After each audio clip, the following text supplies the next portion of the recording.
Bismillahirrahmanirrahim. Assalamualaikum warahmatullahi wabarakatuh.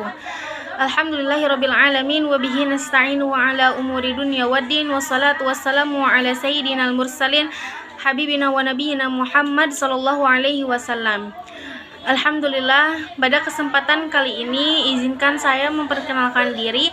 Nama saya Fani Fadilah Mu'azzah dari kelas PAI 2A.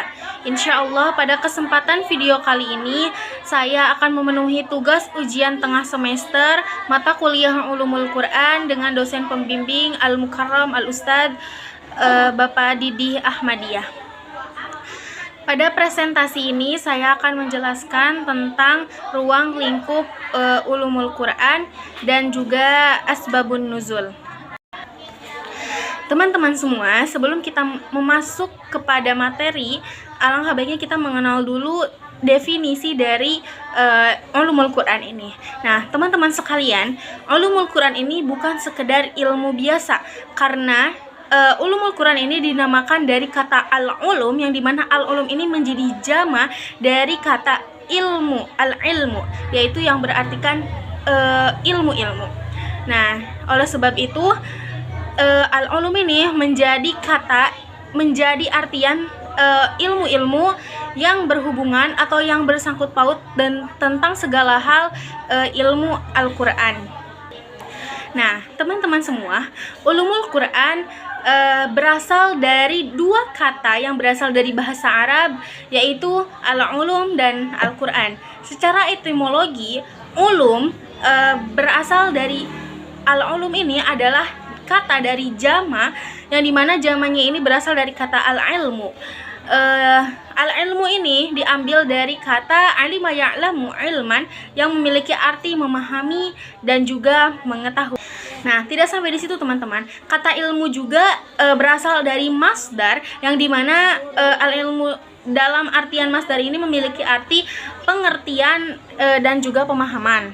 Nah, teman-teman, kemudian berlanjut ke definisi Al-Qur'annya. Al-Qur'an secara etimologi berasal dari kata qara'a yaqra'u qira'atan, yang berarti membaca, dan juga berasal dari kata masdar, yaitu Qur'anan, yang berarti mengumpulkan atau al-jam'u. Lalu menghimpun atau al-dhammu, menghimpunnya di sini menghimpun huruf-huruf dan juga kata-kata dari satu bagian ke bagian yang lainnya secara teratur. Nah, secara terminologi, Al-Qur'an merupakan kalamullah atau firman Allah yang diturunkan kepada malaikat melalui malaikat Jibril, lalu diturunkan kepada Nabi Muhammad SAW, yang dimana sekarang hingga saat ini Al-Quran menjadi pedoman kehidupan bagi seluruh umat muslim. Nah, teman-teman, kata ulum yang disandarkan kepada kata Al-Quran di sini ini telah memberikan makna bahwasannya ilmu ini merupakan kumpulan sejumlah ilmu yang berkaitan dengan Al-Quran, baik dari segi keberadaannya sebagai Al-Quran ataupun dari segi pemahaman terhadap petunjuk yang terkandung di dalam ilmu ini. Nah, teman-teman, secara istilah juga para ulama telah merumuskan dan mengemukakan makna dari Ulumul Quran ini. Salah satunya dari Al-Mukarram Khalil Al-Qattan dalam bukunya yang berartikan ilmu-ilmu yang membahas tentang penelitian-penelitian yang berkaitan dengan Al-Quran, yang dimana dengan ilmu ini kita bisa mengetahui sebab turunnya ayat Al-Quran, kemudian kita bisa mengetahui pengumpulan ayat-ayat Al-Quran, kemudian peraturan-peraturan yang terdapat di dalam Al-Quran tersebut, dan juga kita bisa mengetahui ayat-ayat yang diturunkan di Mekah dan di Madinah. Kemudian kita bisa mengetahui ayat-ayat nasikh dan mansukh, dan juga muhkam dan mutasyabih, ataupun ilmu-ilmu lain yang berhubungan dengan Al-Quran. Kita bisa mengetahuinya di pelajaran Ulumul Quran ini. Itu menurut ulama Qatan Al-Khalil di dalam bukunya. Nah, teman-teman, setelah kita mengetahui ruang lingkup atau definisi dari Ulumul Quran itu, sekarang kita akan memasuki pembahasan kedua kita, yaitu tentang asbabun nuzul. Nah, sebelum kita masuk ke dalam pembahasan asbabun nuzul, kita akan sedikit bercerita tentang sejarah penurunan Al-Quran. Nah, Al-Quran ini, Allah menurunkan Al-Quran kepada Nabi Muhammad SAW untuk menjadi pedoman bagi semua umat muslim. Nah, Al-Quran ini ketika penurunan Al-Quran ini menjadi peristiwa yang sangat amat agung, yang dimana menjadikan kedudukan Al-Quran ini sangat mulia di sisi penghuni bumi dan juga penghuni langit. Nah, Al-Quran ini pertama kali diturunkan itu pada malam Lailatul Qadar, yaitu surat Al-Alaq ayat 1-5. Ketika itu diturunkan melalui malaikat Jibril kepada Nabi Muhammad SAW di Gua Hira, yang berbunyi, A'udzubillahi minasyaitonirrajim, Bismillahirrahmanirrahim. Iqra bismi rabbikal ladzi khalaq, khalaqal insana min 'alaq. Iqra wa rabbukal akram, alladzi 'allama bil qalam, 'allamal insana ma lam ya'lam. Nah, teman-teman, Al-Quran juga diturunkan selama 23 tahun atau lebih tepatnya 22 tahun, 2 bulan, 20 hari. Yang dimana di dalam Al-Quran terdapat 114 surat dan juga juz yang berjumlah 30 juz. Nah, Al-Quran ini diturunkan disusun yang ditentukan oleh Allah Subhanahu wa taala melalui metode taufiq, yang dimana tidak menggunakan metode biasa yang sering digunakan atau dipakai dalam menyusun buku-buku ilmiah.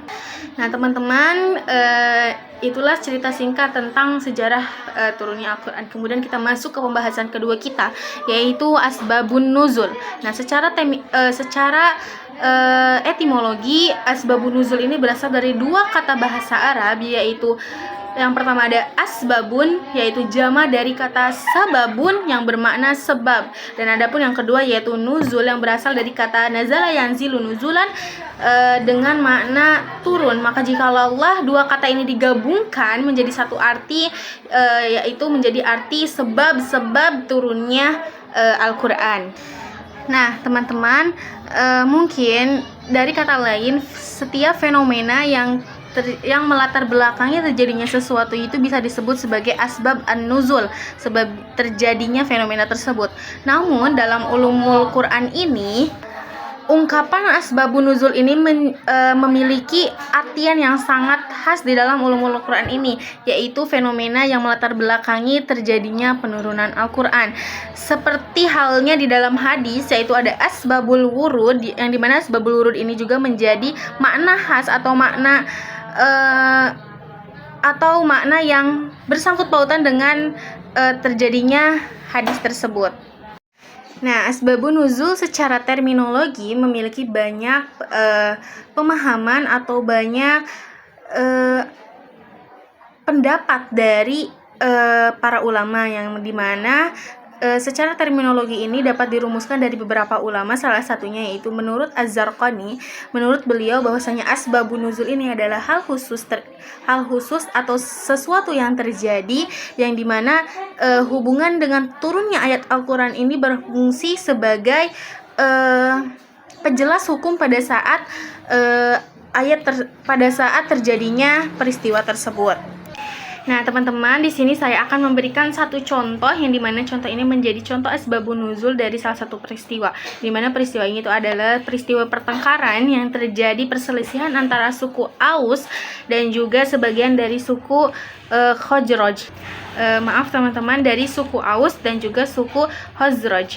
Nah, pada saat itu, ketika terjadi perselisihan, maka turunlah ayat Al-Quran, yaitu pada surah Ali Imran ayat 100 yang berbunyi, A'udzubillahi minasyaitonirrajim, Bismillahirrahmanirrahim. Ya ayyuhalladzina amanu in tuti'u fariqam minalladzina utul kitab yaruddukum ba'da imanikum kafirin. Nah, itulah bunyi dari surah Ali Imran ayat 100, yang dimana ayat itu menjadi asbabun nuzul turun ketika ada peristiwa pertengkaran, perselisihan antara suku Aus dan suku Khazraj.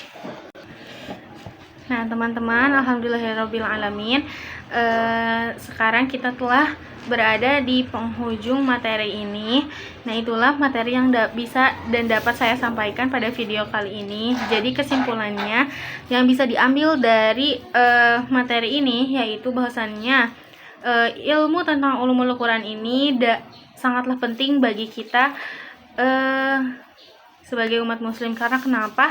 Karena pada dasarnya ulumul Quran ini sangat penting bagi kita untuk memahami ulumul Quran lebih mendalam lagi. Nah, asbabun nuzul juga membantu kita dalam memahami konteks historis dan sosial yang melatar belakangi turunnya ayat tersebut, sehingga membantu kita dalam memahami makna dari ayat tersebut dengan lebih akurat dan komprehensif. Nah, teman-teman, ketika kita mempelajari tentang ulumul Quran ini, nah, pemahaman ulumul Quran ini sangat penting bagi kita, yang dimana kita